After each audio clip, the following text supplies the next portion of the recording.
दोस्तों, वैसे तो हम हर दिन अपनी रोजमर्रा की जिंदगी में कई बार अलग अलग जगह पर यूपीआई से पेमेंट करते होंगे। ये किसी खाने की दुकान से लेकर कपड़े खरीदने तक कहीं भी हो सकता है। इसके साथ आपने एक बात और नोटिस की होगी कि यूपीआई के आने से कई लोगों ने तो अपने पास कैश रखना ही बंद कर दिया है, जो सेफ्टी के लिहाज से काफी बेहतर है। बात करें देश में रहने वाली जनता की फैसिलिटी की, तो इन्हें खूब भा रही है। लेकिन क्या आपको पता है कि इस यूपीआई से सरकार को क्या क्या फायदे होते हैं? अगर नहीं पता तो आज के वीडियो में हम आपको बताएंगे। सबसे पहले जानते हैं कि आखिर ये यूपीआई होता क्या है। बता दें कि इसका पूरा नाम है यूनिफाइड पेमेंट इंटरफेस। इसे अप्रैल 2016 को लॉन्च किया गया था, जो पूरी तरह से अपना यानी मेड इन इंडिया है, जो कि देश ही नहीं बल्कि दुनिया भर में होने वाली ऑनलाइन ट्रांजैक्शंस के सारे रिकॉर्ड तोड़ रहा है। इसकी सबसे बड़ी खासियत है कि ये देश के हर हिस्से में बराबर काम करता है। इसमें आप एक दिन में 1 लाख रुपए को मैक्सिमम 20 ट्रांजैक्शन के अंदर किसी को भी मिनटों में भेज सकते हैं, जिसे हम रियल टाइम ट्रांजैक्शन के नाम से भी जानते हैं। आपकी जानकारी के लिए बता दें कि इसे रिजर्व बैंक ऑफ इंडिया के अंडर आने वाला एनपीसीआई मैनेज करता है। वहीं अगर हम एनपीसीआई की बात करें तो इसे national payment corporation of India के नाम से पहचाना जाता है, जो देश में बैंकिंग के जरिए होने वाले पेमेंट्स प्रोसेसेस आसान बनाने के साथ साथ इसे प्रमोट करने का काम भी करता है। ये तो आपने जान लिया कि भारत में यूपीआई सिस्टम के आने के बाद अब लोगों को लेन देन में काफी आसानी हुई है। लेकिन इससे सरकार को कैसे फायदा होता है, इसके जवाब जानने के लिए पहले आपको कुछ बातें जाननी होंगी।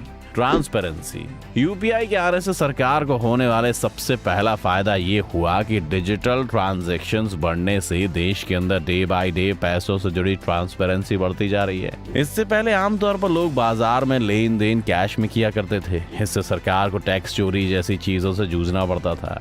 लेकिन पिछले 5 से 6 सालों में काफी कुछ तेजी से बदल चुका है। जहां तक ऑनलाइन बैंकिंग वाली इस टेक्नोलॉजी की बात है, तो इसके तहत किसी भी लेन देन करने के लिए सबसे जरूरी चीज है आपके बैंक अकाउंट में पैसा होना चाहिए। लेकिन वहीं अगर ऐसा नहीं है तो आप इस सर्विस का इस्तेमाल नहीं कर पाएंगे। लेकिन देश में हर दिन तेजी से बढ़ते इसके ट्रांजैक्शंस यही दिखाते हैं कि लोग इसे पसंद कर रहे हैं, और दुनिया भर की सभी सरकारें यही चाहती हैं कि उनके देश में करेंसी को कम से कम और डिजिटल बैंकिंग का ज्यादा से ज्यादा इस्तेमाल हो, क्योंकि ऑफलाइन यूज होने वाली करेंसी को ट्रैक करना काफी मुश्किल काम होता है।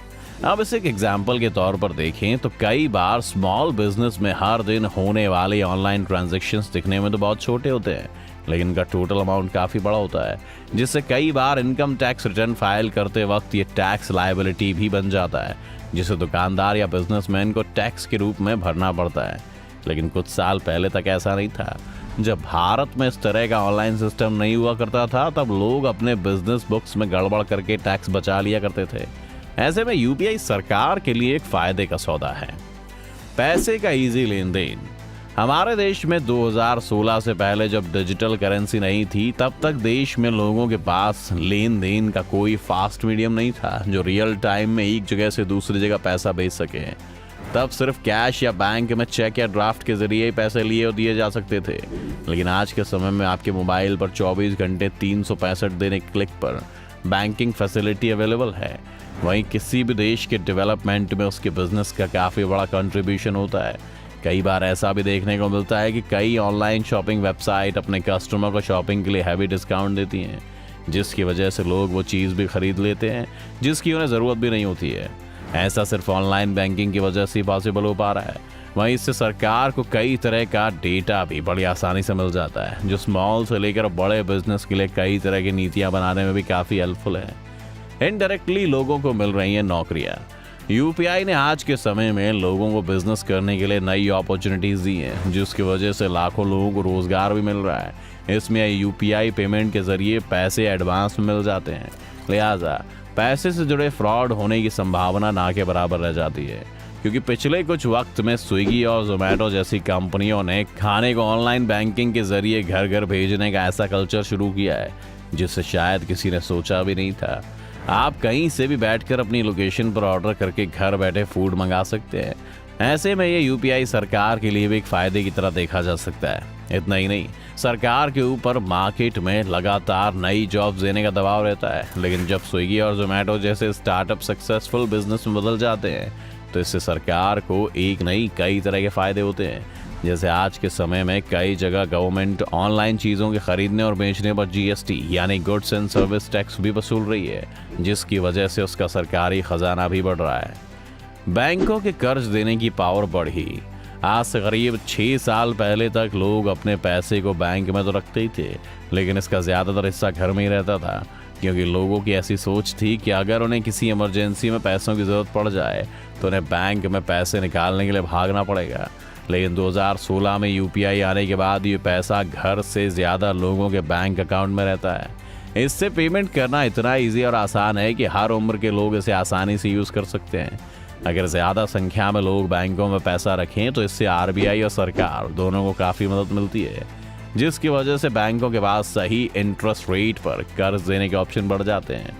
ये तो आप जानते होंगे कि सस्ता कर्ज एक बेहतर अर्थव्यवस्था के लिए काफी जरूरी है, क्योंकि लोगों के घरों में पैसा रखने से मार्केट में इसका सर्कुलेशन घट जाता है और इस वजह से बैंकों के पास लोगों को देने के लिए पैसे यानी कर्ज की शॉर्टेज हो जाती है। यही वजह है कि हमें कर्ज मिलना महंगा हो जाता है, जिससे इकोनॉमी की गाड़ी लड़खड़ा सकती है, जो अल्टीमेटली सरकार के लिए एक बड़ा सरदर्द बन सकती है। रियल टाइम पेमेंट्स की बात करें तो दुनिया में भारत इसका बेताज बादशाह है। वहीं चीन और अमेरिका जैसे कई डेवलप्ड देश भारत के आसपास भी नहीं फटकते हैं। भारत औसतन हर साल 25.5 अरब ट्रांजैक्शन करता है। वहीं इंडिया के बाद चाइना इस लिस्ट में 15.7 अरब ट्रांजैक्शंस के साथ दूसरे नंबर पर आता है।